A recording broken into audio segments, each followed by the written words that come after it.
हमारा fourth question है solve for x the inequalities in mod the inequalities in 1/mod x - 3 is less than और equal to 1/2।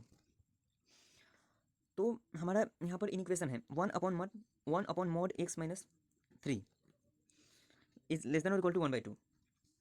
अब हम इनमें से दोनों LHS और RHS में से 1/2 घटा दे रहे हैं, जिससे कि हमें प्राप्त हो रहा है 1/mod x - 3 is minus 1/2 is less than और इक्वल टू 0। अब इसको सॉल्व करने पर हमें प्राप्त हो रहा है 2 - mod x + 3/2 into mod x - 3 is less than और इक्वल टू 2। दोनों तरफ हमें 2 से गुना करने पर हमें फाइंड होगा 5 - mod x upon mod x - 3 is less than और इक्वल टू 0।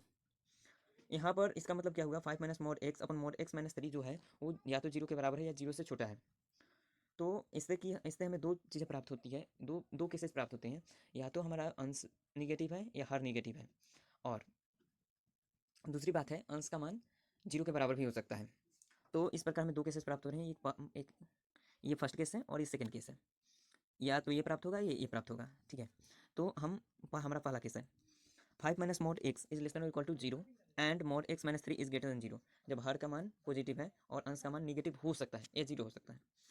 और दूसरा केस है जब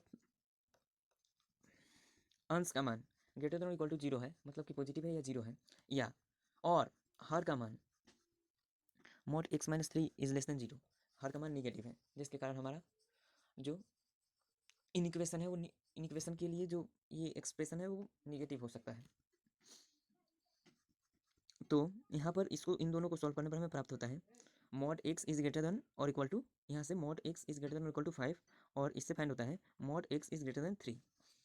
यहाँ पर हमें इसको सॉल्व करने से प्राप्त होता है mod x is less than और इक्वल टू 5, और यहाँ पर फाइंड हो रहा है mod x is less than 3। यहाँ पर आप देख सकते हैं, यहाँ पर दिया हुआ है mod x is greater than और equal to 5 and mod x is greater than 3। तो इन दोनों कंडीशंस में से हमें क्या प्राप्त होता है, इन दोनों कंडीशंस को जब हम एक साथ फॉलो करें तो इसका मतलब क्या हुआ, इसका मतलब हुआ कि mod x is greater than equal to 5। और इसी तरह यहाँ पर हम इन दोनों को देख रहे हैं तो हमें क्या यहाँ पर दिया हुआ है, यहाँ पर दिया हुआ है mod x is less than equal to 5 and mod x is less than 3। तो इन दोनों का मतलब क्या होगा, अगर हमें ये कंडीशन फॉलो हो तो ये दोनों कंडीशन ही फॉलो हो जाएंगे। जब दोनों कंडीशन को हमें फॉलो करना है तो केवल इसी को फॉलो कर सकते हैं, जिससे कि हम दोनों कंडीशन फॉलो हो जाएगा। तो इसका मतलब क्या होगा mod x is less than 3, mod x is greater than equal to 5 and mod x is less than 3। तो इस प्रकार के सॉल्यूशंस के लिए mod x के इस प्रकार के मान के लिए हमारे पास x के लिए इंटरवल्स होंगे x बिलोंग्स टू -∞ to -5 और 5 to ∞ और -3 to 3। तो इस प्रकार हमारा जो x है वो इस इंटरवल में, इन इंटरवल्स के समुच्चय में, इन इंटरवल्स के सेट में, टोटल सेट में, इन इंटरवल्स के पूरे सेट में बिलोंग करता है।